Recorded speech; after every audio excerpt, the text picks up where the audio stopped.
You bring home a fresh loaf of bread. 2 days later, it looks like a science experiment. Why does bread mold so quickly? Is it dangerous? And what really happens when those fuzzy spots appear?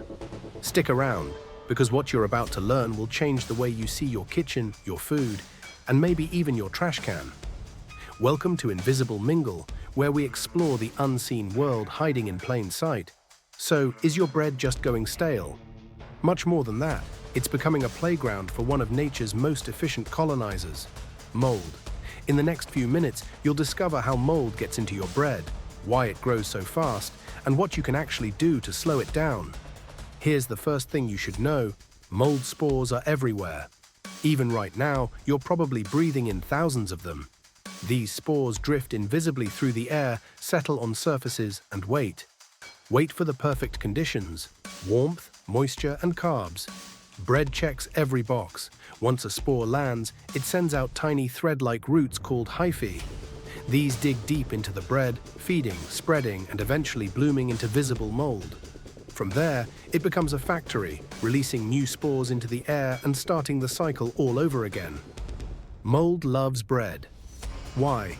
It's packed with simple sugars and starches, which mold digests like candy. Even store-bought bread with preservatives only slows the process. They don't stop mold entirely. And as soon as you open the package, you're letting spores in. Add room temperature and humidity, and you've built the perfect mold resort. Plus, most bread is packaged in plastic, which traps moisture, especially if the loaf was still warm when sealed. Moisture plus warmth equal mold paradise. Here's the part most people don't realize: mold goes deeper than it looks. What you see on the surface is just the tip of the iceberg.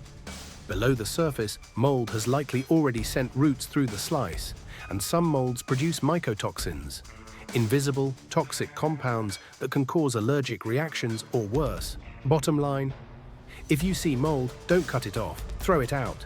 It's not worth the risk. Want to keep your bread fresh longer? Here's what actually works. 1. Freeze what you won't eat within a few days. Mold can't grow in the freezer. 2. Use a breathable bread box. It reduces trapped moisture. 3. Never store warm bread in plastic. Let it cool first. 5. Buy whole loaves instead of pre-sliced. Less surface area means slower mold. 5. Handle it with clean hands.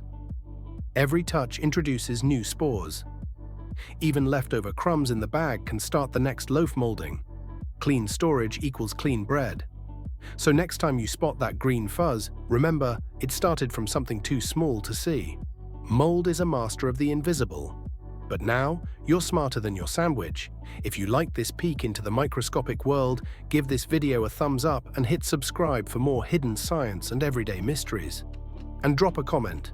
What other invisible forces should we uncover next?